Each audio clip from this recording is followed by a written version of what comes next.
welcome to our Bible Ponder for this week. We're starting a new series after doing a couple of New Testament letters over the last few Bible Ponders we've done. We did the letter to the Philippians and we did the letter to the Galatians. And both of those series are up on Facebook and YouTube. Under Bible Ponder, or on YouTube, there's a Bible Ponder Philippians and Bible Ponder Galatians subgroup that you can find all of those videos in. And during those videos, I walked through sort of verse by verse and commented as I went to give us some more information and give us a sense of the letters as a whole. What we're going to do now is the same, but a little bit different. So what I want to do is take a look at an Old Testament book. And a lot of the Old Testament books are much longer than the New Testament books, partly because they are longer compositions, whereas a lot of the New Testament is short letters that were written. And so naturally, they're going to be shorter than some of the longer, more narrative compositions of the Old Testament.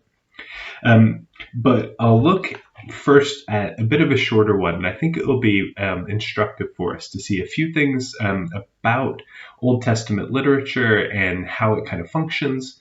But I think it will also help to open up for us a bit of the world that Jesus enters into, and that the rest of the New Testament is formulated in that sort of strange mix of Greek, Roman, but also very Jewish context. So the book we're going to start with and have a look through is the Book of Lamentations. And partly why I want to look at Lamentations is because it's not a book that we necessarily go to all of that much. If you are in certain traditions, you might look at bits of Lamentations or read bits. Sometimes during Lent, sometimes during Holy Week, you might read certain bits of it. But it's not one of the go-tos. It doesn't have some of the main stories that we tell often to children or different things like that. It's kind of stuck in there. And it's also not one of the main sort of prophetic books that we reference a lot, but it has some similar themes. So Lamentations is a book of sort of 5 poems. It's 5 chapters, and we'll look at those 5 in succession. And it is kind of a traditional dirge or lament for a city, specifically the city of Jerusalem and the destruction of the temple. And most scholars agree it's written just after the exile begins, the Babylonian exile begins in the 500s BC or BCE. And that is after the southern kingdom is taken away and into exile by Nebuchadnezzar, and the temple is destroyed, Jerusalem is sacked, and it's left desolate. And the majority then of the population is taken away to live in Babylon. Also, traditionally, the Book of Lamentations is written by Jeremiah and the prophet Jeremiah. In the Hebrew Bible, in the collection of the Old Testament that would be presented in that way, is Lamentations would be in a different place than where we have it in the Old Testament. It's all the same books, but presented somewhat differently. So in the Christian Bible, with the Old Testament the way it is, Lamentations is put just after Jeremiah because of that tradition that says Jeremiah is the author. It has a lot of the same themes, a lot of the same language, and it's very possible, if not probable, that it's the same author as the author of Jeremiah. So we'll go with that. It's the same time period. It's the same feeling of heartbreak and frustration at the destruction of the temple, the destruction of Jerusalem, and that feeling of wondering where God is and what's happening in that sense.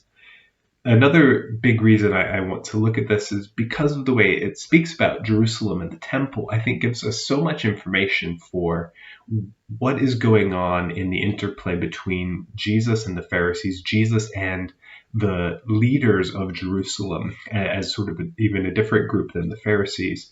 The Jewish leaders in the Sanhedrin and in the temple, when Jesus speaks against the temple, when Jesus talks about the destruction of the temple, the destruction of Jerusalem, part of what I want us to see from our reading of Lamentations is to see why that's such a sore spot.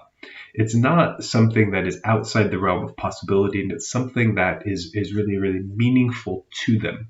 And we'll kind of hear why. What I'll do that's a bit different when we go through Lamentations is rather than comment verse by verse, I'm going to read the chapter as a whole. So I'll give a few more comments beforehand, and then we'll just read the chapter in one go without me interrupting to comment. That way we can hear the whole thing because it is poetic. And so I think it's probably better to be heard that way. One thing we will miss out in English is in Hebrew, Lamentations has some poetic elements. The first is acrostics. And acrostics can be any sort of combination of letters, but used to signify something. So you could have a series of letters that spell out a secret message or something like that. In the Hebrew Bible, whenever you have acrostics, they're just acrostics of the alphabet. And you see that most prominently in the book of Psalms, in Psalm 119, the longest psalm. You'll see in many of your English Bibles as well, there are different subheadings for the letters of the alphabet. There are 22 letters in the Hebrew alphabet. And in Psalm 119 and here in Lamentations, each section in Psalm 119 starts with that letter of the alphabet. Here in Lamentations, we have acrostics in all of the chapters save the last one. So in chapters 1, 2, and 3, we have alphabetic acrostics. Chapters 1 and 2, you'll notice, are both 22 verses. Each verse, the beginning letter is a letter of the alphabet that corresponds in that way. That makes sense. Chapter 3 is 66 verses because it's 3 lines, each starting with a letter. So Aleph, Bet, Gimel, Dalet, all the way down in Hebrew like that. And then chapter 4, back to a normal acrostic. Chapter 5 has 22 verses, but it's not an acrostic. Don't know why. It also has other poetic elements of dirges and laments. There are other similar sort of laments for fallen cities in the ancient world. Some of the more prominent ones are for the city of Ur, which we also hear about in other bits of the Old Testament. And there are some prominent ancient examples, even from around the year 2000 BCE, lamenting the destruction of Ur. And they have similar themes, particularly the idea of God or the God having abandoned the city, hence the destruction coming and the desolation. So that's a bit in brief about Lamentations. So again, the date we're looking at for Lamentations is around 576 BCE, give or take, obviously a few years. 586 BCE is the date commonly given for, or known by archaeologists and scholars for the destruction of Jerusalem by Babylon. And so this is maybe written in the years afterwards, maybe about 10 years after the destruction of Jerusalem. So maybe then about 576 BCE. Is when Lamentations, these poems, would have been composed. So that's a bit about the book itself, a bit about background in Hebrew poetry. Now I want us to turn our ears to the poems. Remember, this is poetry. It's not narrative. It's not necessarily prophetic proclamation or any of those things. So let's hear the poetry for what it is, this lament for the city of Jerusalem. Let's hear it now. Lamentations chapter 1. How lonely sits the city that once was full of people. How like a widow she has become, she that was great among the nations. She that was a princess among the provinces has become a vassal. She weeps bitterly in the night, with tears on her cheeks. Among all her lovers she has no one to comfort her. All her friends have dealt treacherously with her. They have become her enemies. Judah has gone into exile with suffering and hard servitude. She lives now among the nations and finds no resting place. Her pursuers have all overtaken her in the midst of her distress. The roads to Zion mourn, for no one comes to the festivals. All her gates are desolate. Her priests groan, her young girls grieve, and her lot is bitter. Her foes have become the masters, her enemies prosper, because the Lord has made her suffer for the multitude of her transgressions.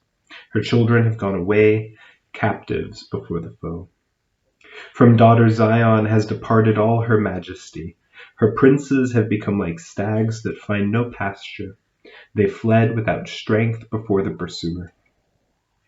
Jerusalem remembers, in the days of her affliction and wandering, all the precious things that were hers in the days of old, when her people fell into the hand of the foe. There was no one to help her. The foe looked on mocking over her downfall. Jerusalem sinned grievously, so she has become a mockery. All who honored her despise her, for they have seen her nakedness. She herself groans and turns her face away. Her uncleanness was in her skirts, and she took no thought of her future. Her downfall was appalling, with none to comfort her. O Lord, look at my affliction, for the enemy has triumphed. Enemies have stretched out their hands over all her precious things. She has even seen the nations invade her sanctuary, those whom you forbade to enter your congregation. All her people groan as they search for bread. They trade their treasures for food to revive their strength. Look, O Lord, and see how worthless I have become. Is it nothing to you, all you who pass by?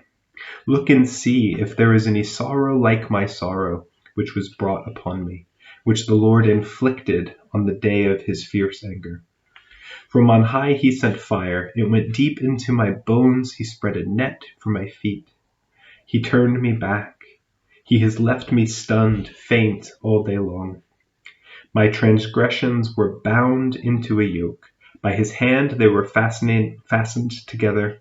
They weigh on my neck, sapping my strength. The Lord handed me over to those whom I cannot withstand. The Lord has rejected all my warriors in the midst of me. He proclaimed a time against me to crush my young men. The Lord has trodden as in a winepress the virgin daughter Judah. For these things I weep. My eyes flow with tears, for a comforter is far from me, one to revive my courage. My children are desolate, for the enemy has prevailed.